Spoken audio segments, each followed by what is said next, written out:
What if I told you that everything you think, feel, and do as an adult was programmed into you before your sixth birthday?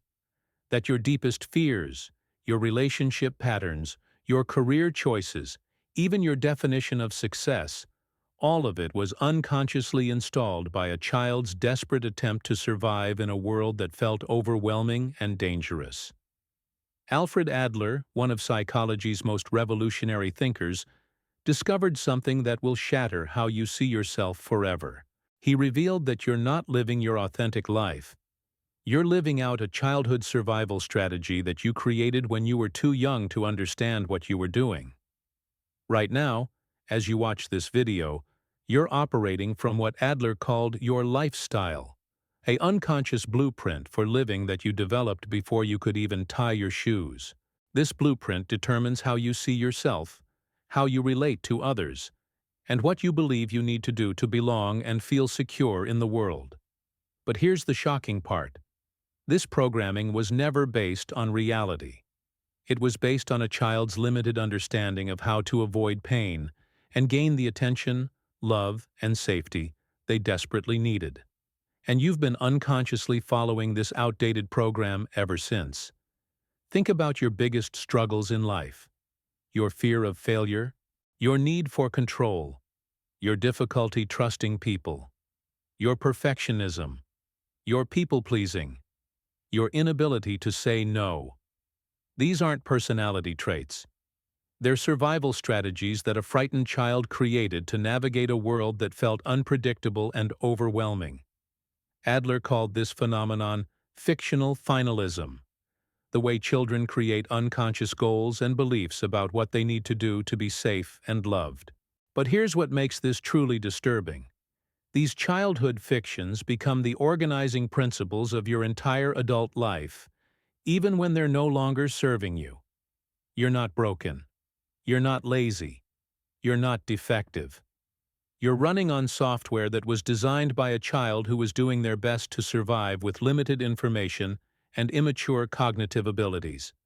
That software worked then, but it's sabotaging you now. Adler discovered this through his groundbreaking work with families and his observation of what he called the family constellation, the unique psychological position each child occupies within their family system. Your birth order, your parents' personalities, the family dynamics, the cultural context, all of these factors shape the survival strategy you unconsciously adopted. If you were the oldest child, you might have learned that being responsible and perfect was the key to maintaining your parents' approval when a sibling threatened your position. If you were the youngest, you might have learned that being charming and helpless was how you got attention and care. If you were the middle child, you might have learned that being rebellious or achieving in a different area was how you carved out your unique identity. But Adler's most radical insight was that these family positions don't determine your personality. They influence the fictional goals and beliefs you create about what you need to do to belong and feel significant. You're not genetically programmed to be a perfectionist or a rebel. You unconsciously chose these strategies based on your childhood interpretation of what would keep you safe and loved. Modern developmental psychology has confirmed Adler's insights in remarkable ways. Attachment theory shows that children develop internal working models of relationships based on their early interactions with caregivers. These models become unconscious templates that influence all future relationships. Dr. Dan Siegel's research on interpersonal neurobiology reveals how early experiences literally shape brain architecture, creating neural pathways that become automatic patterns of thinking, feeling, and behaving. But here's what most people don't understand. These patterns aren't permanent. Adler believed that human beings have the capacity for what he called creative self-determination, the ability to consciously choose new goals and create new meanings, even when operating from deeply ingrained childhood programming. The first step is recognizing that your current struggles aren't random psychological problems. They're the logical consequences of childhood strategies that are no longer appropriate for your adult life. Your anxiety isn't a disorder, It's a childhood alarm system that's still scanning for threats that no longer exist. Your depression isn't a chemical imbalance. It's the result of pursuing fictional goals that can never truly satisfy your adult needs for meaning and connection. Adler's concept of individual psychology emphasized that every person creates a unique lifestyle based on their subjective interpretation of their childhood experiences. Two children in the same family can have completely different experiences and develop entirely different survival strategies based on how they perceived their position and what they believed they needed to do to matter. This is why traditional approaches to personal development often fail. They assume that your problems are caused by external circumstances or chemical imbalances, when the real issue is that you're unconsciously following a childhood program that's no longer serving your adult needs and goals. Think about your relationship patterns. Do you tend to be attracted to people who are emotionally unavailable? Do you find yourself repeating the same conflicts over and over? Do you struggle with intimacy or commitment? These aren't random patterns. They're the adult expression of childhood decisions about what love means and what you need to do to maintain it. Adler discovered that children make unconscious decisions about three fundamental areas of life: work, love, and social connection.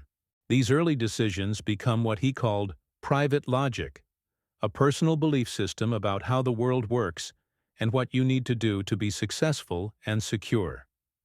Your private logic might include beliefs like, "I have to be perfect to be loved. People will hurt me if I let them get too close. I'm not good enough unless I'm achieving," or "I have to take care of everyone else's needs before my own." These beliefs feel absolutely true to you because they were formed during the most impressionable period of your development. But Adler's revolutionary insight was that these beliefs are fictions, useful stories that helped you survive childhood but are now limiting your adult potential. The goal isn't to eliminate these patterns entirely, but to recognize them as chosen strategies that you can consciously modify when they're no longer serving you. The process of breaking free from childhood programming begins with what Adler called lifestyle assessment, examining the unconscious patterns that govern your life. This isn't about blaming your parents or dwelling on past trauma. It's about understanding the creative intelligence you used as a child to make sense of a complex world, and recognizing how that intelligence is now working against your adult goals. Adler developed a series of questions that reveal your unconscious lifestyle. What is your earliest memory? What did you want to be when you grew up? What were you like as a child? How did you relate to your siblings? What did you do when you were discouraged? These seemingly simple questions unlock the core beliefs and strategies that still govern your adult behavior. Your earliest memory is particularly revealing because it's not just a random recollection. It's a carefully selected scene that represents your fundamental approach to life.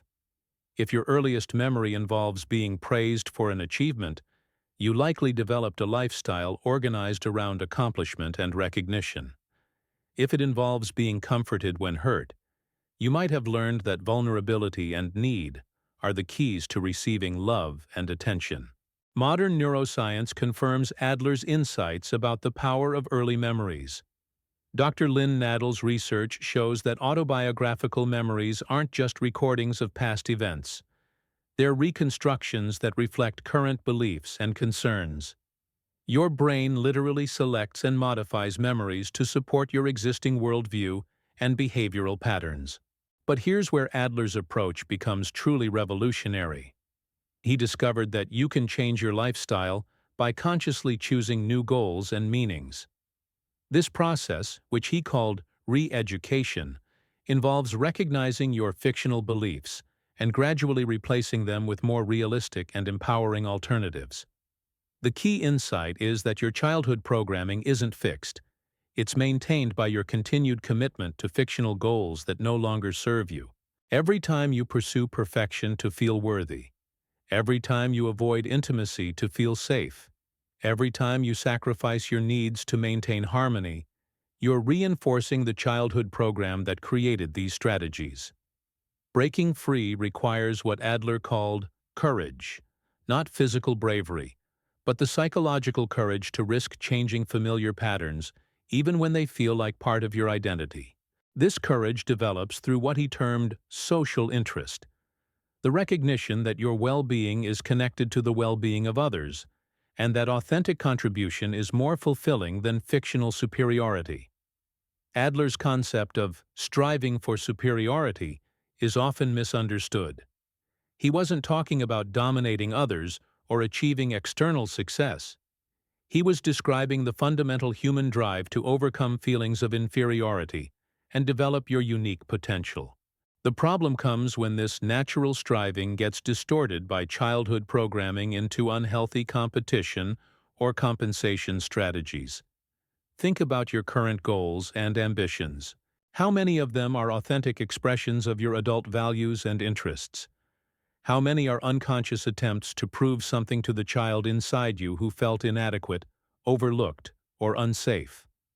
This distinction is crucial, because goals based on childhood compensation will never truly satisfy you, no matter how much you achieve.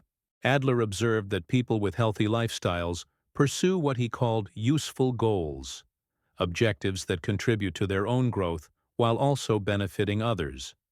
People with neurotic lifestyles pursue useless goals, objectives that are designed to maintain fictional superiority or avoid imagined threats rather than create genuine value.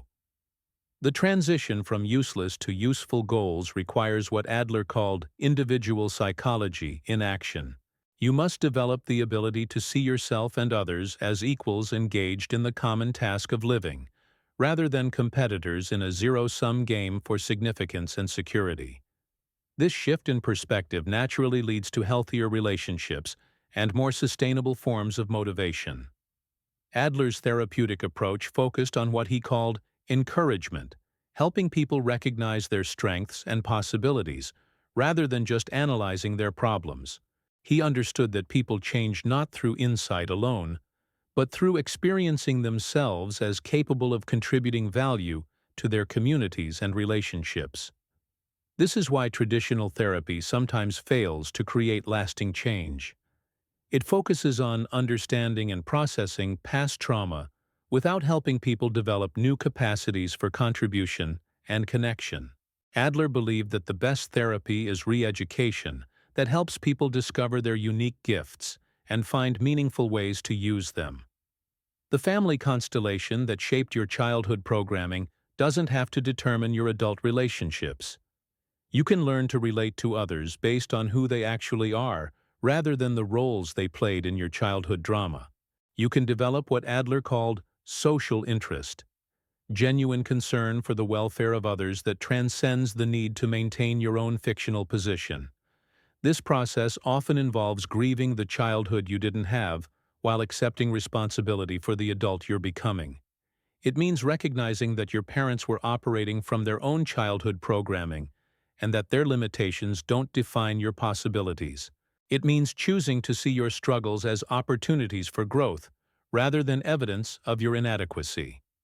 The most powerful tool for breaking free from childhood programming is what Adler called acting as if.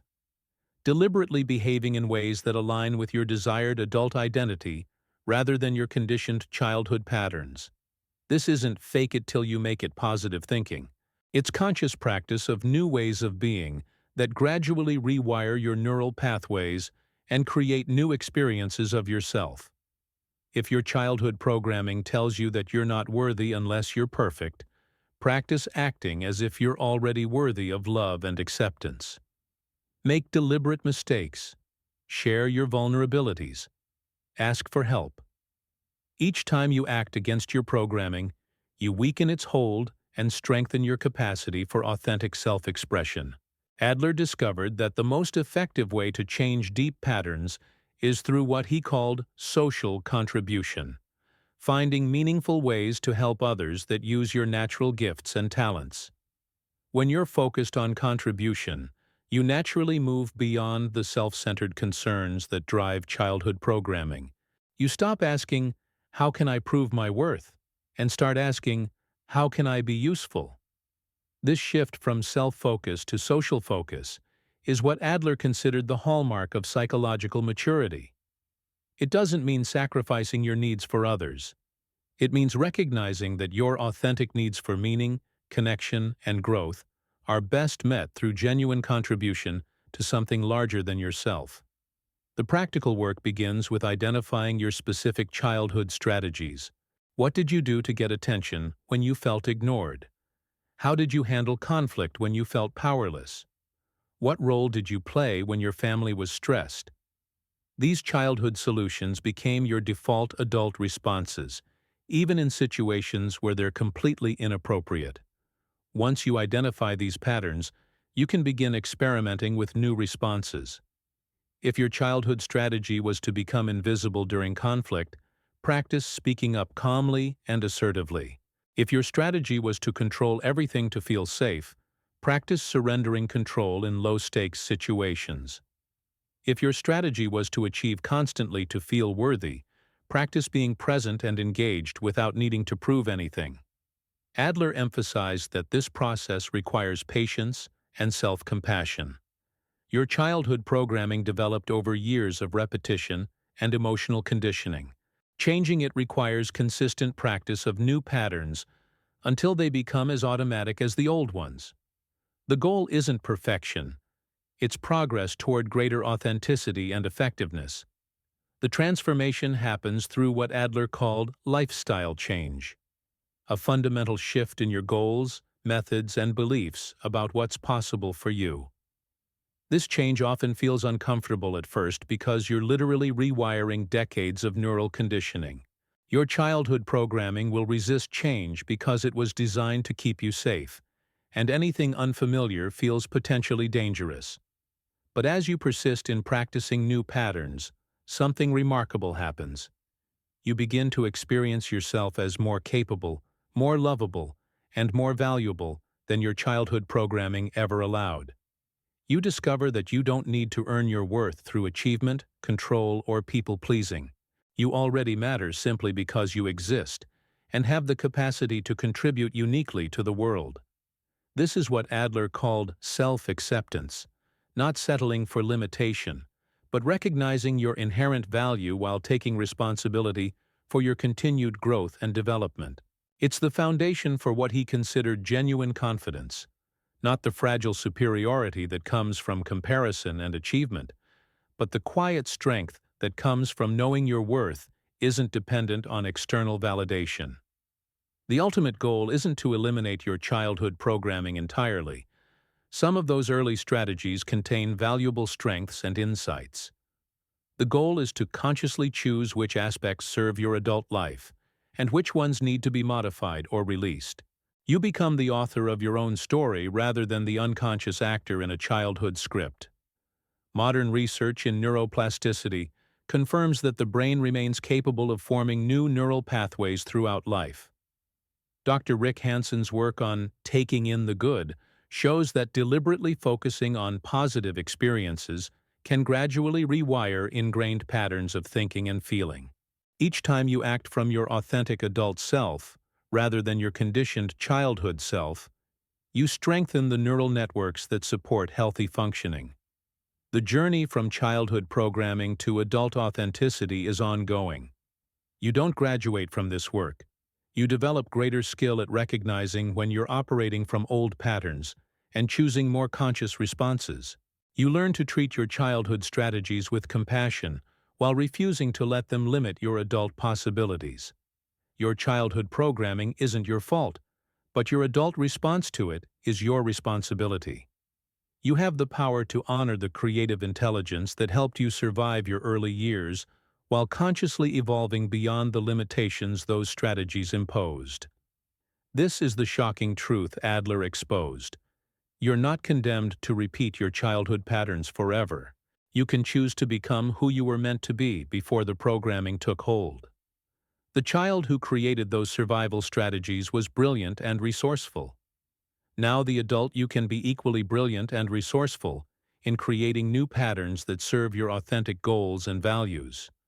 Your childhood programming was the beginning of your story, not the end of it.